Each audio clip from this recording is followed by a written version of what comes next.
What's up, everybody? I'm Doggie Diamonds. This is Doggie Diamonds TV. This is part of today's rundown. So this is coming from Complex. I'll be nice and shout them out today.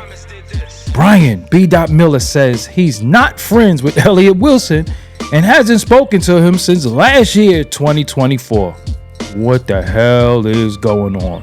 But now these days, Elliot co-hosts The Bigger Picture for Uprocks. So it reads, Brian B.Dot Miller is opening up about what happened with his and Elliot Wilson's collaborative relationship, telling Joe Budden and company in a podcast appearance this week that he hasn't spoken with his previous Rap Radar co-host since May of last year. In April of last year, as you'll recall, it was announced that Wilson, whose decades of influence once earned him the number 8 spot on Complex Hip Hop Media's Power Ranking, has been made editorial director of hip hop journalism for Uprocks, Hip Hop DX, and Dime.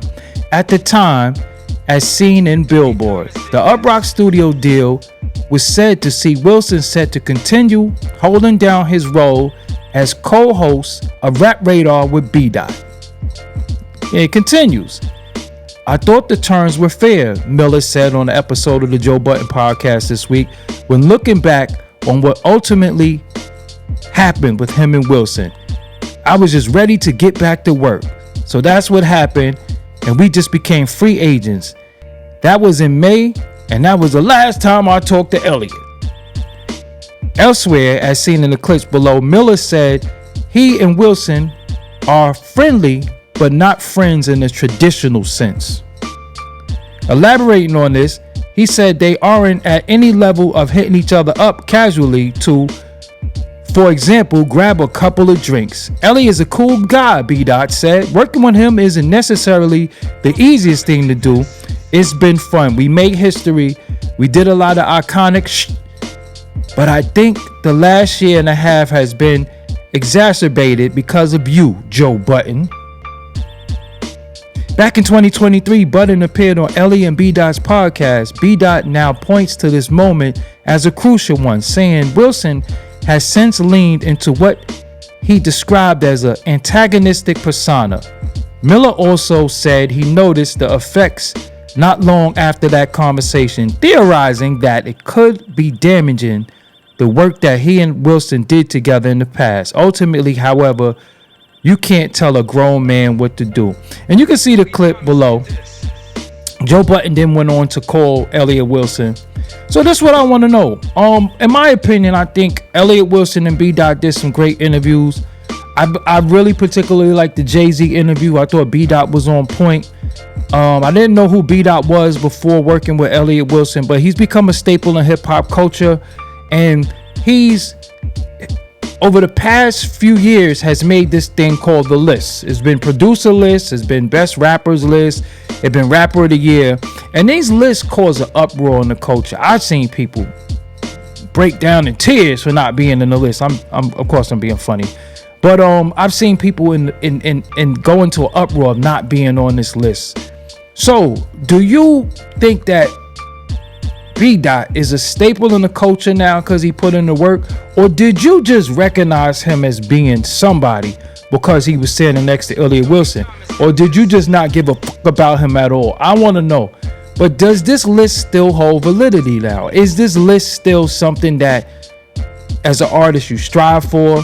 Does this list still hold any weight, any valor, any merit now? Because people really care about this list. I've seen it. It's a list that I think he writes in his notes on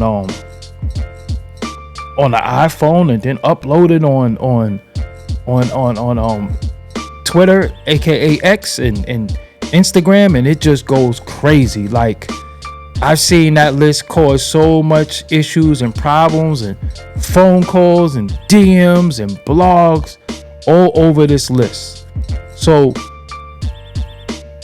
can B.Dot stand on his own and just be B.Dot that, or did you only acknowledge him because he was sitting next to Elliot?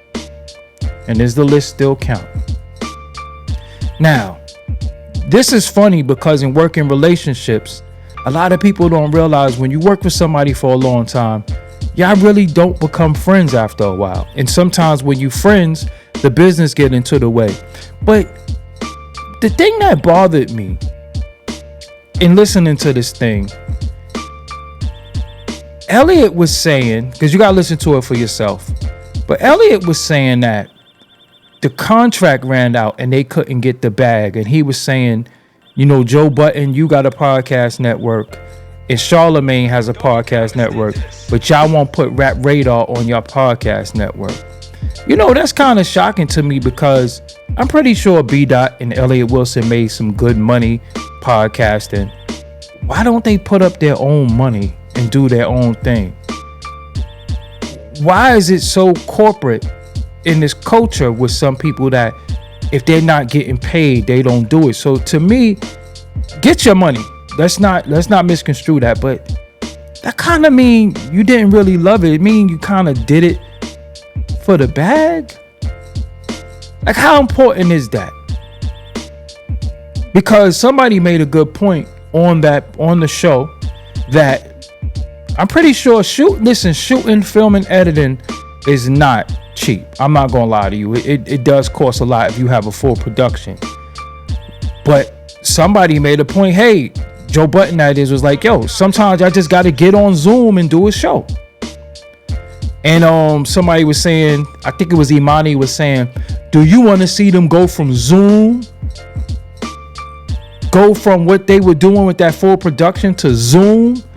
And another guy said, yo, man, it doesn't really, you got to do what you got to do if you want to keep the boat afloat. And this is what I'm realizing in this culture right now, that a lot of people, when they can't get certain bags and certain monies, they'll just quit. And how could you quit doing something you love?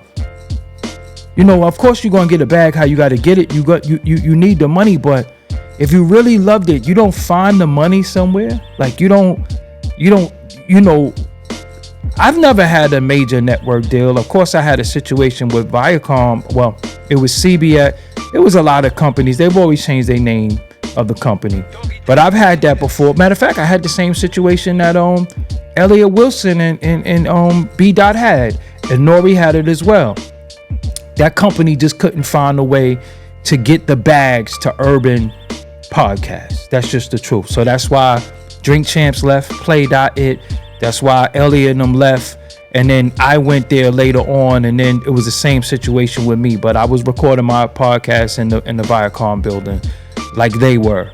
The only thing is that this is, you know, I'm going to find a way to make ends meet and do what I got to do. Sometimes you got to crowdfund. Sometimes you got to talk to your audience. But to just quit, and Elliot was basically saying, yo, I went and got a job.